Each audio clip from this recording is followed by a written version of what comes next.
ત્યારે કચ્છ જે છે આખા ગુજરાતમાં, ગુજરાત નહીં પણ આખા ભારતમાં દરેક જગ્યાએથી કચ્છ ઉપર પૂરેપૂરું ફોકસ છે અને કચ્છ ઉપર વિઝન છે બધે મોટા મોટા ઇન્વેસ્ટરોનું, ફોરેન કંપનીઓનું. કારણ કે આપણું કચ્છ એક એવું છે કે જે એશિયા આખામાં મોટા મોટો જિલ્લો છે.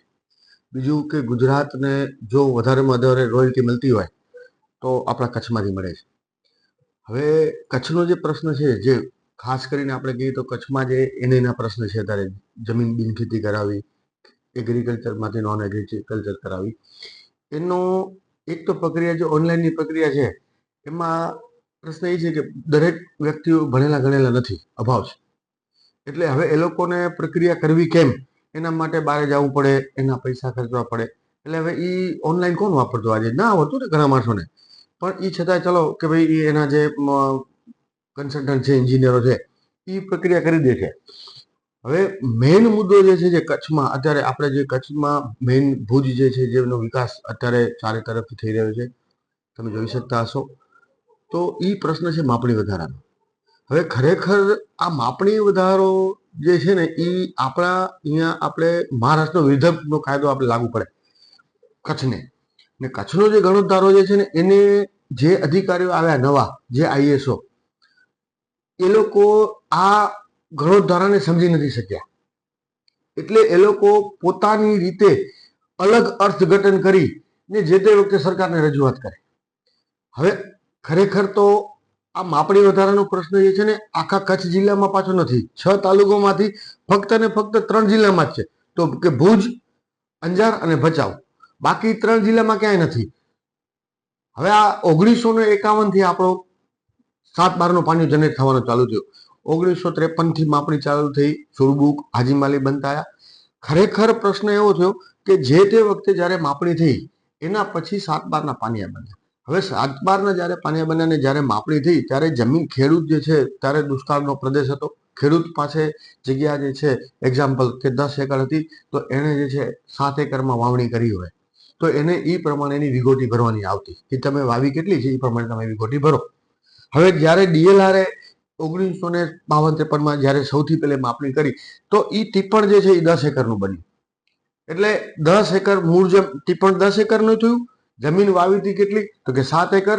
તો આ લોકોએ રેવન્યુ ઓથોરિટીમાં મામલતદારો જેને સમજણ પડી ન પડી એ લોકો એમાં 3 એકર માપણી વધારો એવું લખી નાખ્યું. અને એ ટાઈમે કોઈને ખ્યાલ આવે, છતાંય પણ એ વખતમાં 7/5/1977નો ગુજરાત સરકારનો એક જીઆર છે, ઠરાવ નહીં. ઠરાવ અલગ વસ્તુ છે, જીઆર અલગ વસ્તુ. જીઆર એટલે કાયદો પાસ થાય. એમાં સ્પષ્ટ ઉલ્લેખ છે કે ભાઈ આ 3 જિલ્લાના જે માપણી વધારાનો આ જટિલ પ્રશ્ન જે છે, માપણી વધારો તમે શબ્દ જે લેખો છો એને તાત્કાલિક જે તે વખતેના તલાટીઓ અને મામલતદારોએ આ પ્રશ્ન દૂર કરી આનો નિકાલ કરી દેવો ને આ પ્રથા કાઢી નાખવી. તેમ છતાં જે છે એ અમુક ગામોમાં જે મામલતદારોને, જે નાયબ મામલતદારો હતા કે તલાટીઓ હતા જે સક્ષમ હતા, એ લોકોએ એનો નિકાલ કરી નાખ્યો. ને જેણે નિકાલ ન કર્યો એનો ભોગ અત્યારે જે બની રહ્યું છે. તો હું એમ કહું છું કે ભુજ તાલુકામાં પણ લેખેલા 5 કે 7 ગામો છે જેમાં જ આ પ્રશ્ન છે. અંજારમાં પણ આ જ પરિસ્થિતિ છે. હવે 7/5/77નો જ્યારે જીઆર હોય કે માપણી વધારો, તો એ પ્રશ્ન રહેતો નથી. એને અત્યારે આ લોકો એવું અર્થઘટન કરે છે કે ભાઈ દબાણ છે. અરે દબાણ કઈ રીતે? દબાણ ક્યારે થાય કે સરકારે જ્યારે સાથળીમાં જમીન આપી હોય, સરકારે કોઈ ગરીબ ખેડૂતને એક્ઝામ્પલ કે 10 એકર જમીન આપી સાથળીમાં.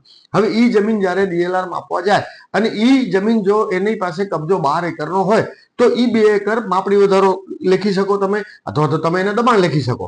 પણ જે જૂનો ટીપણથી ખેડૂતની હકની જમીન છે, જે જૂના 1951-52-53થી જે ટીપણ બનેલા છે, તો અમારી રજૂઆત છે સરકારને કે જે ટીપણ મુજબ છે એ ખેડૂતની જમીન એટલી જ છે, એની અંદર કોઈ માપણી વધારાનો પ્રશ્ન આવતો જ નથી. ને જે છે એનો રસ્તો કાઢો. હા, હવે જે તે વખતે એનો રસ્તો બી રજૂઆત કરી હતી, કેરીડાઈ દ્વારા પણ રજૂઆત કરવામાં. હમણાં પણ સીએમ સાહેબ આવ્યા હતા ત્યારે પણ રજૂઆત કરવામાં આવી. પણ હવે ક્યાંક ને ક્યાંક જે છે ને બિલ્ડર લોબી છે, ડેવલપર્સો છે કે આ ધંધાથી જોડાયેલા એ લોકોનું કાંઈ કોમ્યુનિકેશન નથી થતું. એટલે ખરેખર સાચી રજૂઆત સરકારમાં થતી નથી. હવે ત્યાં પાછું કેવું છે કે ત્યાં ગણોદ્ધારો અલગ છે ત્યાં, એટલે એ લોકોને આ માપણી વધારો સુધી પ્રશ્ન સોલ્વ નથી થતો. છેલ્લે અત્યારે નિયમ એવો છે કે ભાઈ 15 1.5 લાખ 15 લાખ રૂપિયા સુધીના પાવર્સ જે છે એ કલેક્ટર પાસે. એનાથી વધારે જો માપણી વધારાના પૈસા ભરવામાં આવે તો ફાઇલ સરકારમાં જાય. અરે બાળા ભગવાન, તમે બધું ઓનલાઈન કર્યું છે, તમે બધી સિસ્ટમ ઓનલાઈન કરી નાખી છે, તો તમે કલેક્ટરને પાવર આપો કે ભાઈ તમે 15 લાખની બદલે તમે ભલે જેટલા પૈસા ભરવાના થાય એ ભરો ને. આ જે દબાણ છે, દબાણ જે કરે છે એ ખરેખર સમજવાની જરૂર છે. એટલે મારી આપના માધ્યમથી, આપની આ ચેનલથી મારી સરકારશ્રીને રજૂઆત છે.